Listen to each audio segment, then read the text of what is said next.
if you can control that person in the mirror right now, you can control them all day. And if you can control them all day, you can control them all week, all month, all year, and the rest of your life. And that's what life's all about, is making yourself do the hard things, do the things that need to be done. Welcome to Lessons in Legacy, the podcast by Santori Peters, where we explore the challenges and opportunities that come with building, growing, and preserving wealth across multiple generations. Join us as we uncover the essential lessons to protect and pass on your wealth for generations to come.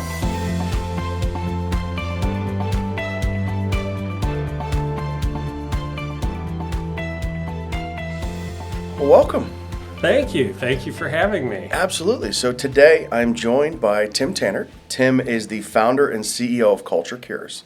But you started your career as a registered pharmacist, became the CEO of a national pharmacy software company, and for the last 20 years or so, between entrepreneurship and executive coaching, you've guided between 20 and 150 people to 2 successful exits, and implemented EOS as a CEO of your company, and are the proud father of 2 children and have an amazing wife. So, Tim, thank you for joining me here today. Look forward to the conversation and learning more about you, how you've implemented EOS in the companies that you worked for, and now your work as an EOS implementer.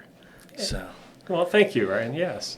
Looking forward to the conversation for sure. So as you've worked with executives and even in your own company, which was SoftWriters, correct? Yes. What was your experience in working with leadership, business leaders, and what would you say were some of the most common traits of those individuals, and how did those individuals achieve long-term success? Yeah, it's a great question. I think that as entrepreneurs, as business leaders, it's very easy to get locked into just working in the business.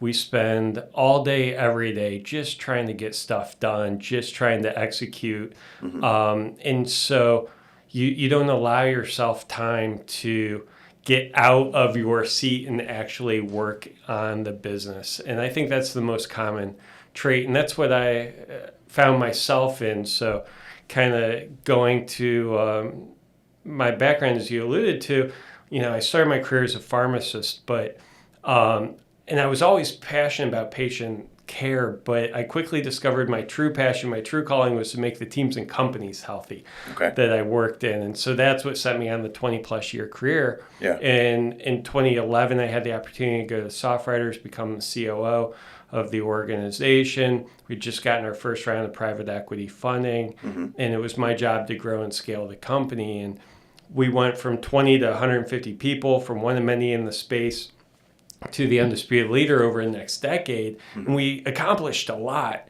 but it often felt like we were just hanging on by a thread. I like to say we had the bull by the tail, and we were just trying not to get trampled or gored, right, as you navigate that type of growth. Yeah. And there were times that it felt like the entire company hit turbulence. Like on an airplane, things would start to break, things would shake, and I'd get my leadership team together and we'd solve the problems, but we'd each bring our rubber bands, our bubble gum, and our duct tape to be able to do it. We would, just try to solve symptoms and patch things up. We weren't solving things at the root cause.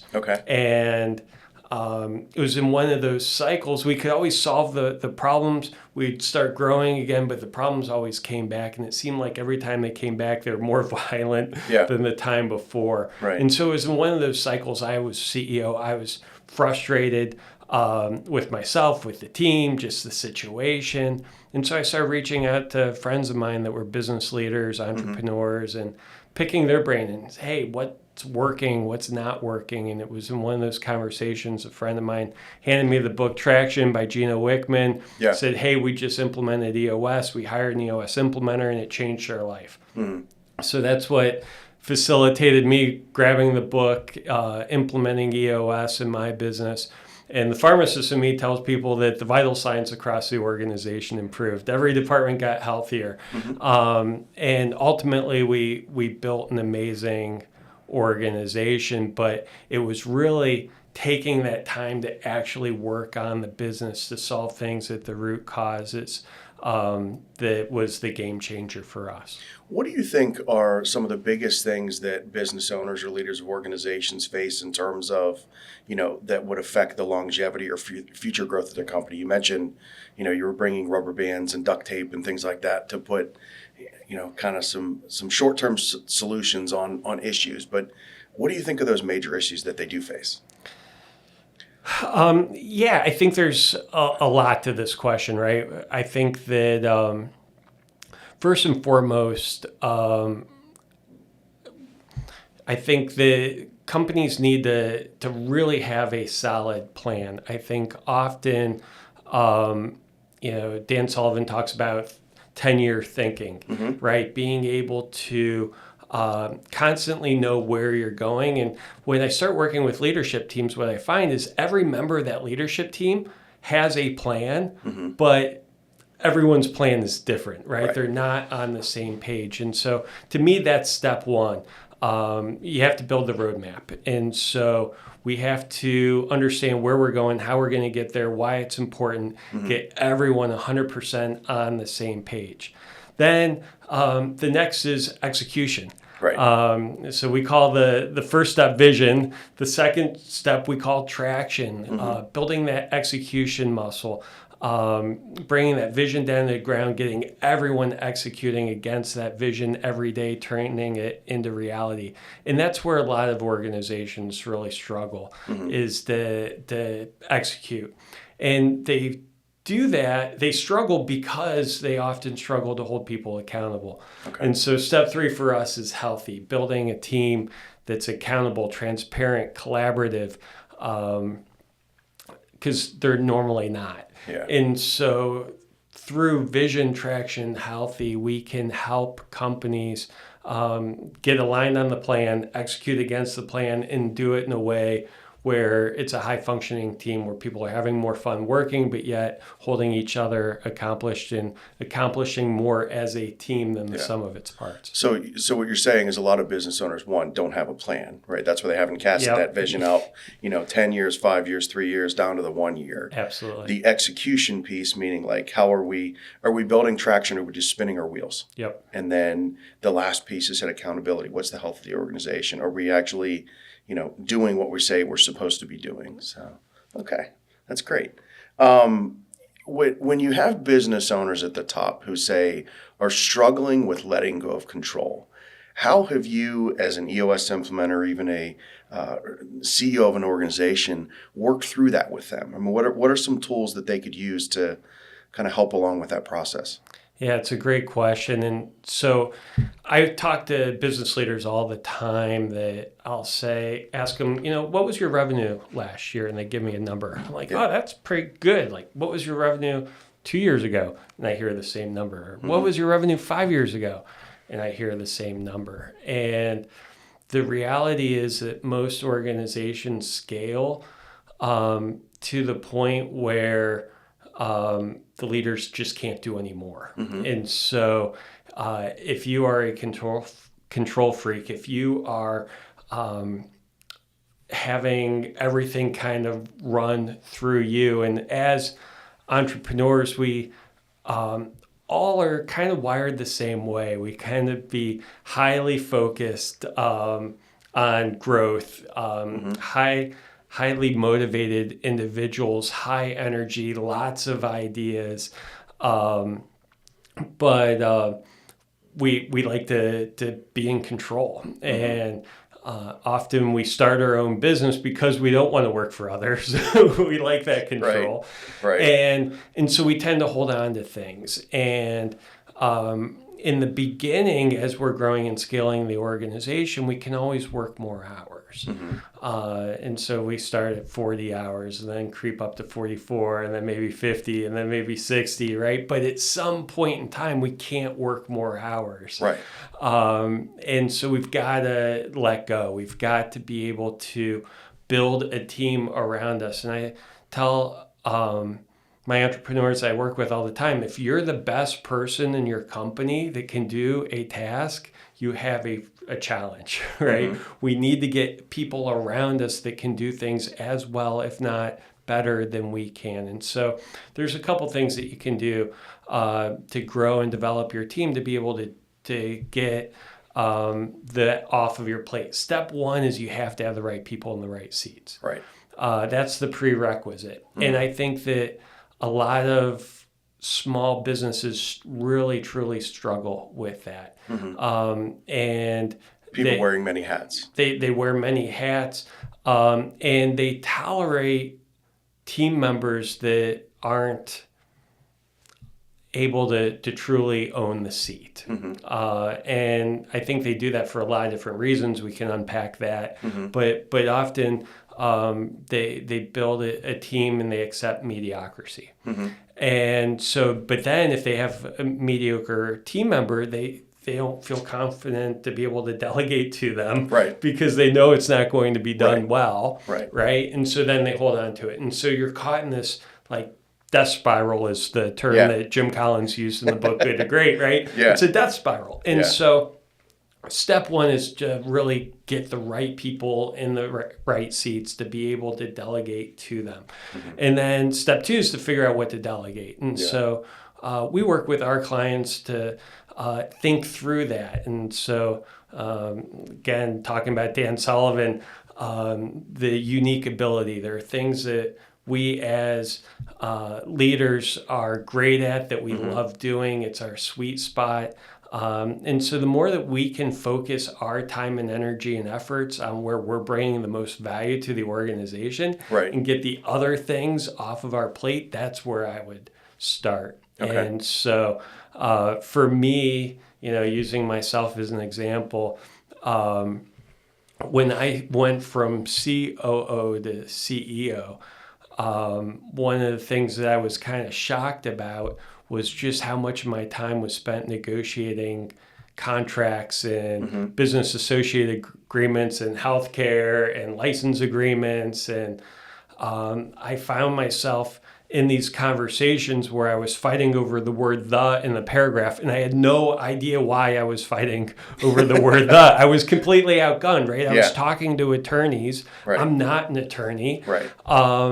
And, oh, by the way, negotiating contracts is very much detail work, and I'm not a super detail work-oriented person, right? I want to understand the big picture, right? Get the concept, but again, fighting over the word "the" in the paragraph is not my sweet spot. And so I found myself spending a tremendous amount of time doing things that I did not like doing, probably hated doing is a better word, and I wasn't great at it. And so once I kind of got aligned on, okay, this is what's really happening, then I was able to find someone that was excellent at those things, and she loved doing it. So I brought an attorney in who was a pharmacist and an attorney, right? Perfect for my organization. And she was amazing at negotiating contracts and fighting over the word "the." I tease attorneys because often fighting is their love language. And so that was their sweet spot. And I was able to get that off my plate, give it to someone. The quality of the work skyrocketed. They loved doing it. And it allowed me to focus on the things that I was great at, understanding the market, charting the course for the product, interacting with my customers, selling. Those were the things that I was good at and brought tremendous value to the organization doing. And so I think the lesson from this is just because we don't like doing something doesn't mean someone else isn't going to like doing something. And often we get in this mindset of, well, I don't want to give that job to someone that I hate because it's a garbage job. It's something that's not fun. Well, but it might be fun for them. Right. And so kind of shifting that paradigm and knowing that that's also a growth opportunity for that individual. So as we're looking at growing and developing our team, the more that we can expose them to, the more that we can give them opportunities to grow and expand their skill set, the more value they're going to bring to the organization, the more they're going to feel empowered and feel good about working for the organization, and the longer they're going to want to stay engaged with that organization. So it really becomes a win-win. No, it's a great point. I mean, I think that, a lot of times we struggle with the timing and thought process of when do we pull in, whether it's an internal individual, to handle a task. When we talk about the four quadrants, what is essential that we love to do, what's essential that we don't love to do, right? How can we separate those and figure out what are the tasks we really should be focusing on? But I guess from a business, also from a business owner or even just like a, wealthy individual standpoint, how do you go about bringing in those outside advisors? Whether it's the attorney, right? Yep. Or if you've got a business and you need somebody to handle your bookkeeping. What's the thought process behind that? Or what do you think that individuals, because you work with a lot of business owners, where do you see those issues come about, and how can you work with wealthy families or business owners to kind of transition that? Yeah, absolutely. And so this concept of who, not how, right? Like, as business leaders, we get started by being really good at everything, or at least trying to be, right? And so we try to do everything ourselves. And really the only way to truly grow and scale is to bring in the right knowledge to be able to get those things off of our plate. And as I said, be able to give them to people that are much better than us at it. And so building that team of advisors around you, I think, is critical. The right attorney, the right financial planner, the right accountants, all of those different pieces are critical. And so what I would say is to try to find the best in every one of those areas. Leverage your network, leverage the other advisors that you brought in. If you bring in one that you really trust and you really like, pick their brain. Who have they worked with in the past? What have they seen that's made a big difference in other organizations, and try to bring that in. I also am a big believer that I believe every CEO needs to have a peer group. I'm a member of Vistage. A lot of my clients are members of YPO or EO.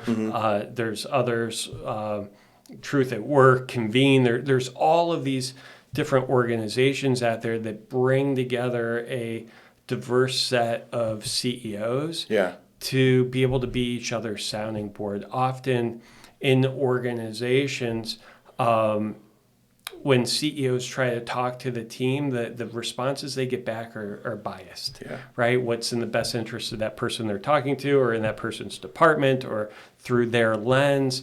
And they get to tend to feel lonely as a result. And even though they might have a great relationship with their significant other back at home, it's hard to come and talk to your significant other every single night about work, right? You want to talk about kids and talk about vacation and talk about other things. And so burdening that your significant other with that is awkward at best and sometimes destructive. And so being able to have that right peer group around you, and picking their brains, the one thing that I've learned through all of my executive coaching and EOS implementation and evaluating a bunch of different companies is every single company struggles with the exact same issues.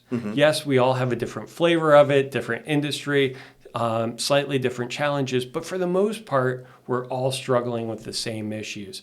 And as a result, even if a CEO is in a completely different industry, they can bring you tremendous value. And you can bring them in perspective, and you can bring them that same value and perspective as well. And so I'm a firm believer that every CEO needs to have a great peer group that they participate in, that they're a part of, and then obviously a great operating system for their business as well. Those two things really go hand in hand. You brought up the point of family, as a former CEO of the pharmacy software company, and now, running your own business.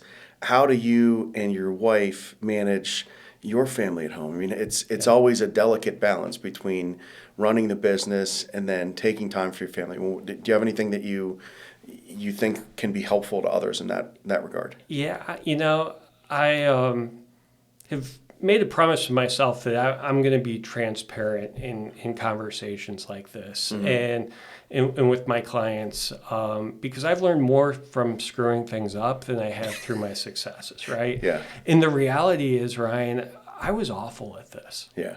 In the beginning of my my career as well as my young family. Yeah. I was awful. Okay. I was absolutely awful. And the I guess perfect example of that is at one point we had scheduled a week-long Disney cruise with my wife and my kids. We love Disney cruises. Yeah. And I had to tell my wife about a week before we were set to set sail that I wasn't going to be able to make the cruise because of work. Yeah. And here's the part that hurts is she looked at me and said, I anticipated this. I've already talked to my sister. We've already gotten her passport, and she's already planning on being at the cruise. It didn't come to a surprise to my wife that I was going to skip that cruise. And one of the hardest things I've ever done in my entire life was to fly to Florida and sit there and watch them get on the ship and wave as I then turn around and went to a board meeting. Yeah.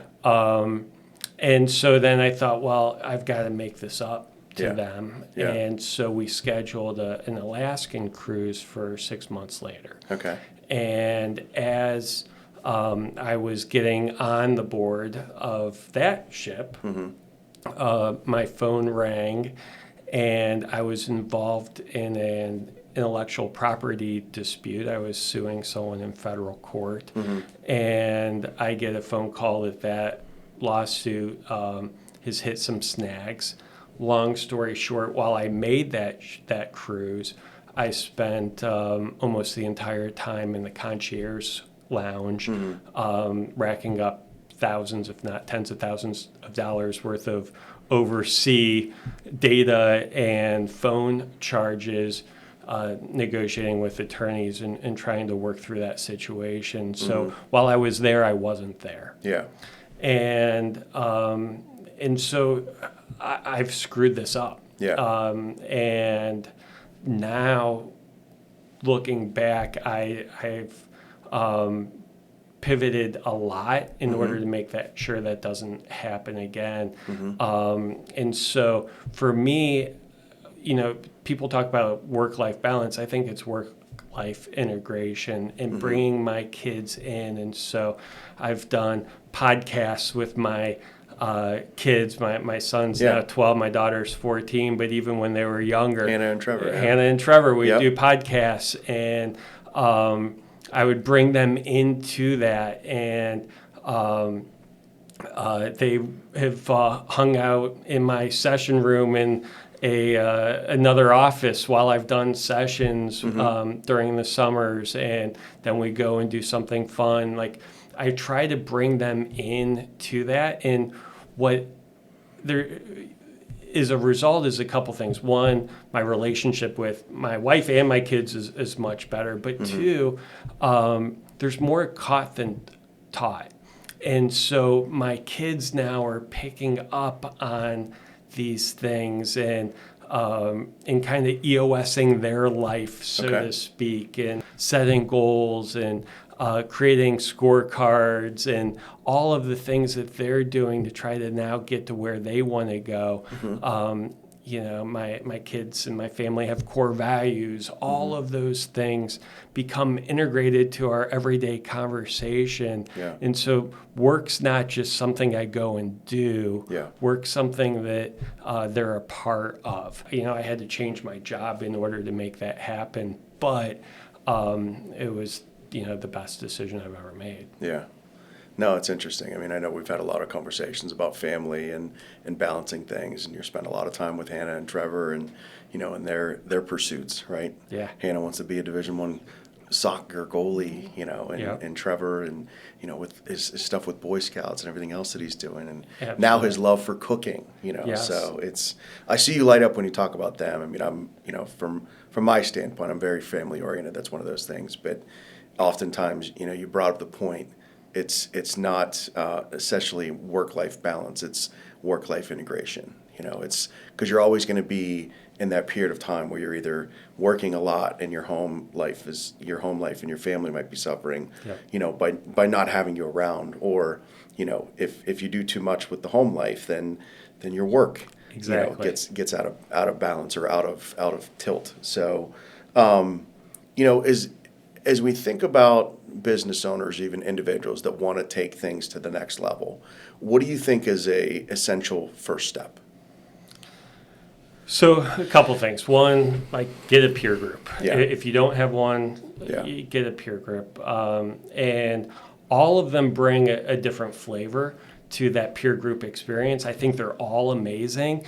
And it just kind of depends on how you're wired and what's important to you, to what's the right fit for you. So I would suggest exploring multiple peer groups, kind of getting a sense, attend some of the meetings, see if you feel like you've got that chemistry with the rest of that group, and pick the one that's the best fit for you.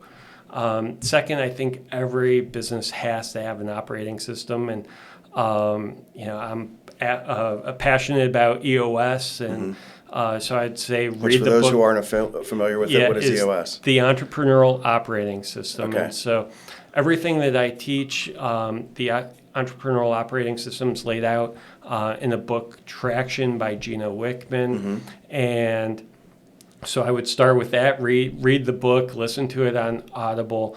But it's a very simple, complete set of tools and disciplines that allow you to structure your business. And as I said before, we focus on three things: vision, traction, healthy. And we're putting very simple tools, processes in place to help you grow and scale the organization. And so I think that every business has to have an operating framework. And I would suggest not to reinvent the wheel. EOS has been utilized in hundreds of thousands of companies across the globe. And so it's a proven process and system that works in every type of industry. I'm fortunate enough that work with financial planners. I work with attorneys, other types of professional organizations, but also software, manufacturing, distribution. I have Coffee. Food, coffee. La Prima is a great Pittsburgh company here. They're working with me. I work with endowments. I work with nonprofits. I work with sanitation, garbage collection companies, like literally all over the board. But it truly helps to have a way of doing business and a common language. So that's the next step, I would say. The last thing I tell people, and it's really the most probably difficult, is to control that person in the mirror. That's the hardest part of life in general. And talking about Hannah and Trevor, I used to, when they were brushing their teeth in the morning when they were little, or getting ready for bed in the evening, I would stand behind them and I would whisper in their ear. I would say, make that person in the mirror wink. And they would wink, and the person in the mirror would wink back. Or make that person in the mirror make a silly face, and they'd make a silly face, and that person in the mirror would go back. And then I would hit them home with the message saying, if you can control that person in the mirror right now, you can control them all day. And if you can control them all day, you can control them all week, all month, all year, and the rest of your life. And that's what life's all about, is making yourself do the hard things, do the things that need to be done. And to me, that's like the third most important lesson in life is, okay, you're going to have a group of peers that give you a bunch of ideas and give you guidance on how to move forward. You're going to have an operating system, a model, a structure to be able to execute on that. And then step 3 is you got to do it. And put in the work. Now, you mentioned, obviously, Gino Wickman traction. And I know you've talked about Dan Sullivan. You've talked about Collins, Good to Great. There have been a number of books. I mean, is there any other books that you'd recommend that people read? So the 2 I brought, right, is the Traction by Gino Wickman. Amazing book on just how to simplify your business and put that structure. And then my other book that I brought is a Dan Sullivan book, The Gap and the Gain. And to me, this book is so vitally important because Dan Sullivan, for those of you that don't know who Dan Sullivan is, he's widely considered to be one of the best entrepreneurial coaches ever. And he's worked with a lot of companies that you've heard of.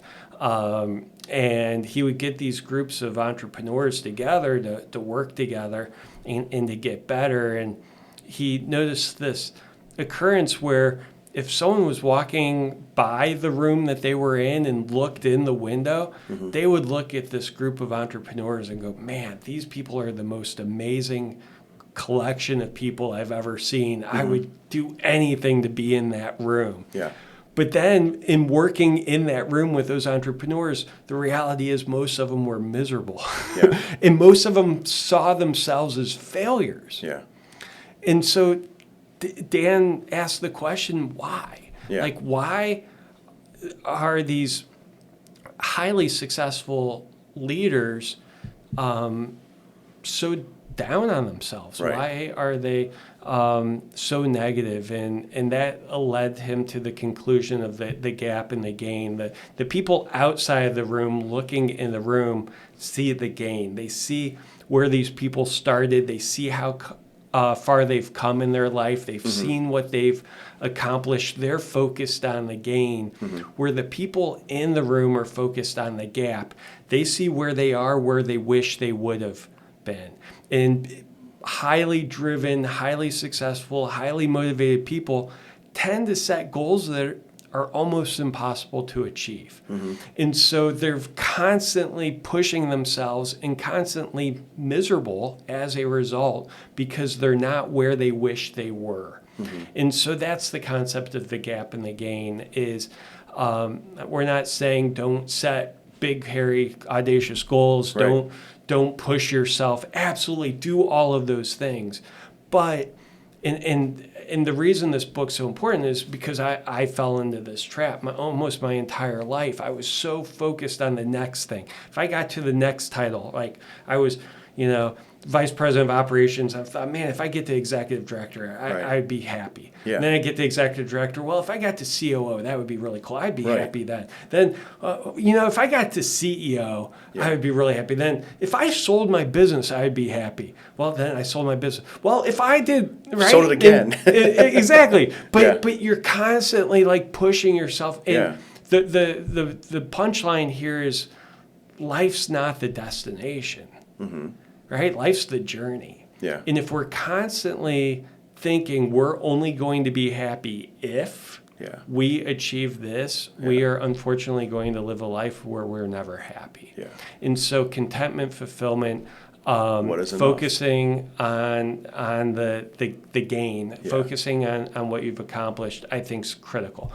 The other thing then that Dan and Ben Hardy go into in this book is then, okay, this concept, how do we apply this to our relationships with other people? And this is the other place where I was convicted reading this book is, thinking of your relationships with your kids. You see where they are, and instead of celebrating how far they've come, you focus on, well, I wish they were this. Or your significant other, right? No matter, how far your relationships come, well, I wish we were this, right? And so if you focus on the gap, with those interpersonal relationships, you're going to put additional stress on those relationships and permanently, most likely, damage those relationships. And so to be able to focus on the gain of how far people have come. And as I said, it's not about not setting big goals. Yes, do that.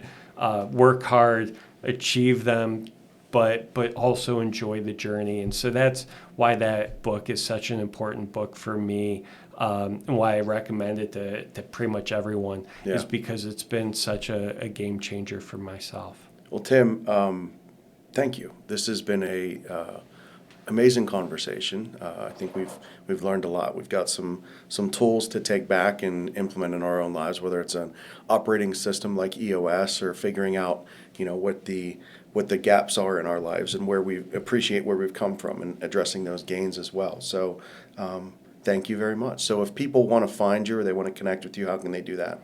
A couple of ways.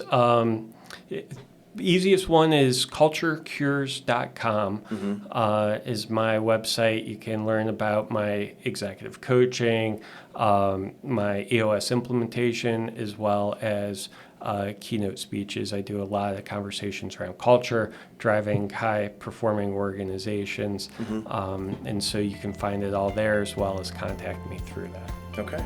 Thank you very much, Tim. I appreciate the time today. Thank you. Okay.